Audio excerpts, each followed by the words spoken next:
Conheça o Memorial Petrônio Augusto Pinheiro.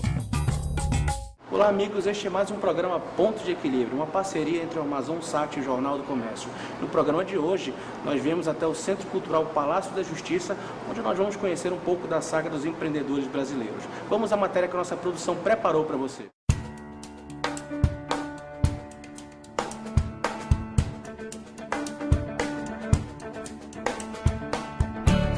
A exposição itinerante Pioneiros e Empreendedores, a saga do desenvolvimento no Brasil, chega a Manaus através do curador Jacques Markovic, que a planejou para divulgar a contribuição de homens brasileiros empreendedores, de forma a incentivar a formação de educadores e estimular vocações empreendedoras.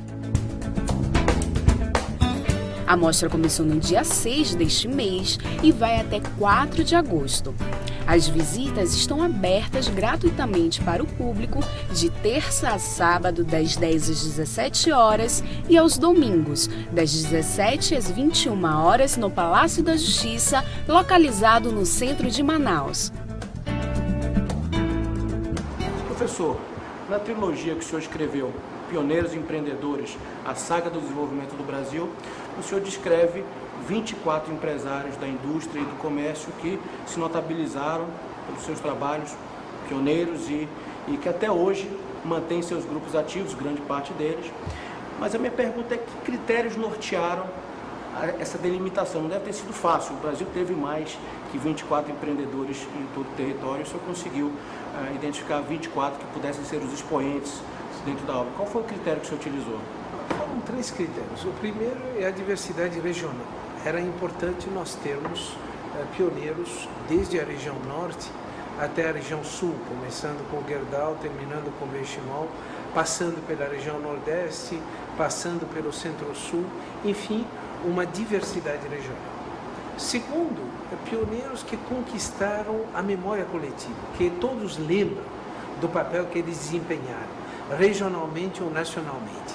E terceiro, pessoas que criaram uma riqueza além do seu patrimônio, isto é, os que geraram empregos, os que geraram oportunidade para outros, e de tal forma que a visão desses pioneiros empresários é de pessoas que viabilizaram sonhos através da realização do outro. E quais as principais lições deixadas por aqueles empreendedores do século XIX, do século XX, para a atual geração de empreendedores brasileiros? Olha, a primeira lição é a resiliência em relação às adversidades. Resiliência. A resiliência. 2/3 desses pioneiros vieram de origens humildes. Enfrentaram problemas consideráveis. Visconde Mauá, que foi o primeiro deles, foi expulso da casa da mãe pelo padrasto, teve que encontrar refúgio na casa do tio no Rio de Janeiro e a partir daí se torna o fundador do Banco do Brasil. Veja o que significa transformar a adversidade numa agenda positiva.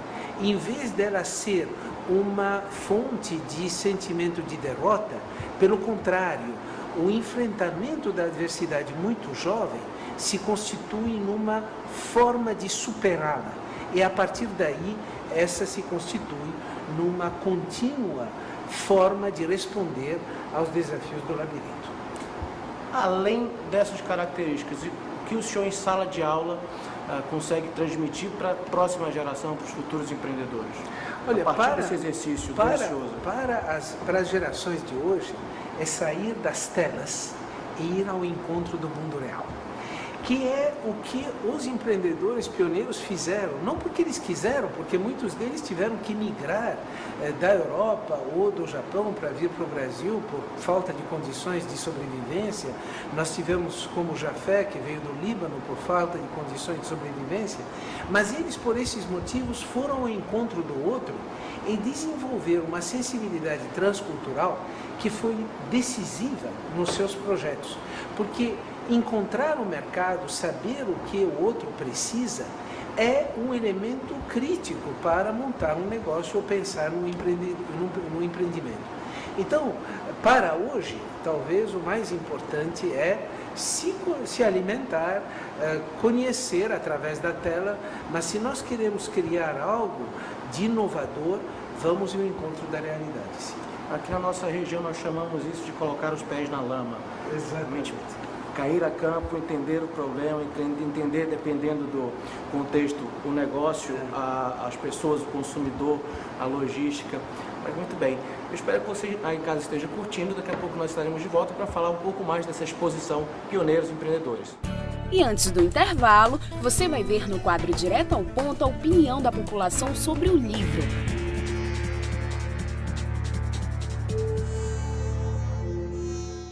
O livro é um mundo, né? O livro é um mundo dentro de folhas, de páginas. Então, eu acredito que a pessoa, a partir do momento que ela se interessa em ler, o mundo ele se expande na leitura, porque existem muitos livros, livros importantes, até mesmo ambientalmente, né? Livros que hoje muito em dia autores, muitas publicações. Então, acredito que o livro ele é uma forma também de informação muito importante para as pessoas terem consciência da questão também ambiental.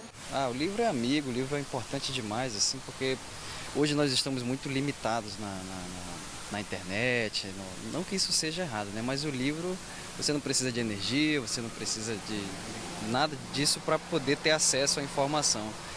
E assim, eu particularmente prefiro ter a informação de um livro pela questão do tato, da textura, isso também faz parte da leitura. A pessoa, quando ela lê um livro, a mente dela descobre maneira dela, começa a imaginar de acordo com como ela é por dentro.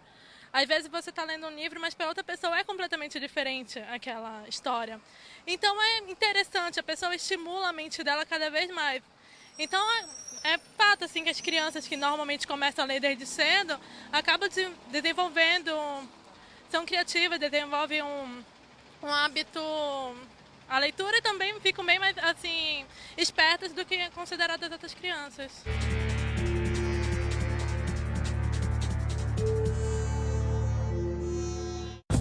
Conheça o Memorial Petrônio Augusto Pinheiro.